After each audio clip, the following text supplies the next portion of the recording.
As I look at Singapore, as I've just been walking around and it's spitting with rain, it's an amazing city. Apparently the San Francisco of the Far East.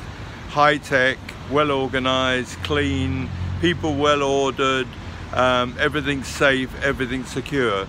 But it does give me a cold thought to know that my uncle was here in about 1940, and at that time the British were holding Singapore against the advancing Japanese, and the British general, rather feebly, in fact suicidally, received a Japanese general who actually arrived on a bike and said that the place is surrounded and that he needs to surrender.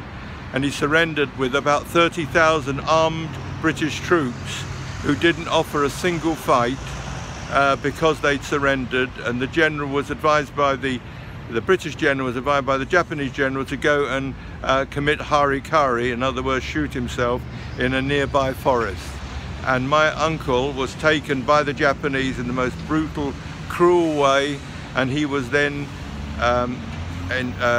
imprisoned in a Japanese prisoner of war, and brutally treated to build railways in the midst of the jungle with totally inadequate food, medication, and they would just work till they dropped dead.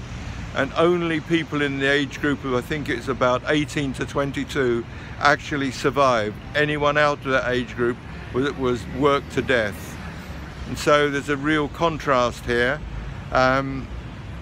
And I'm glad we're at the other end of the spectrum, where we can enjoy the peaceful side of Singapore and see what it really could develop into, and the other is a distant memory. But as far as my uncle was concerned, he had to suffer before this was achieved.